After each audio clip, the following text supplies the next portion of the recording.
In their day-to-day routine, MEPs appoint, debate, supervise, and with member states, decide on key European issues. They rarely investigate, but the tools are there: the Committee of Inquiry and the Temporary or Special Committee. These are limited to examinations of alleged breaches or poor application of community law. They're decided by plenary vote at the request of a quarter of all 751 MEPs. Before that, the move must have been approved by the Conference of Presidents of the 7 main political groups. Once mandated, the committee can question witnesses and is entitled to documents pertinent to the case. Generally, the Special or Temporary Committee has more members, more staff, but fewer powers. It too has to have the agreement of the Conference of Presidents. Usually it's 12 months in duration. At the end, it can recommend legislation, which the Commission, as the initiator of EU legislation, can decide to follow up on or not.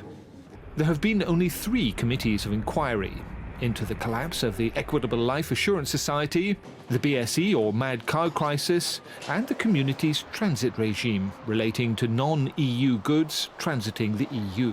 In the past, special committees have looked at human genetics, safety at sea, climate change, the financial crisis, the echelon electronic eavesdropping system, the use by the CIA of European countries to snatch terrorism suspects, and the tax rulings of some member states favourable to some multinational corporations.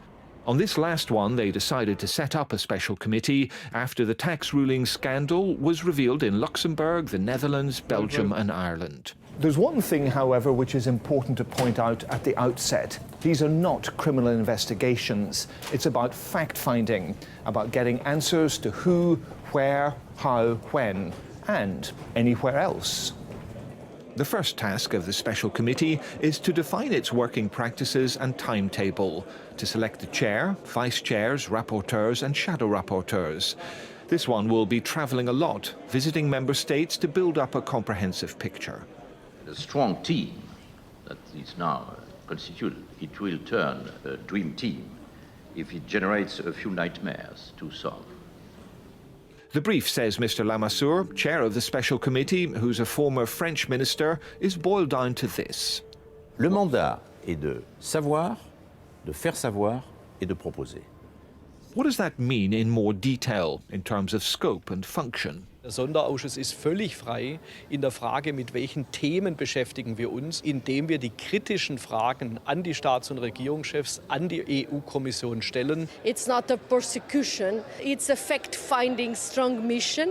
It doesn't have as many powers as a pure inquiry committee, but I think as a first move, this will be strong enough. Die Vergangenheit hat ja gezeigt, dass solche Sonderausschüsse auch Aufmerksamkeit erhalten in den Medien und damit politischer Druck entsteht, eben auch über die Parlamente der nationalen Mitgliedstaaten.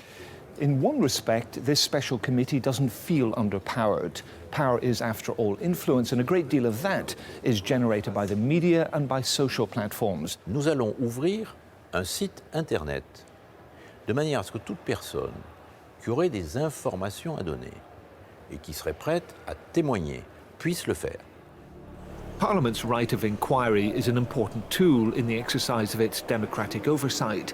It isn't allowed, and doesn't pretend, to supersede national parliaments, but it does want to get at the truth through focused inquiry, and to exert influence where it can, with the weight of public opinion behind it.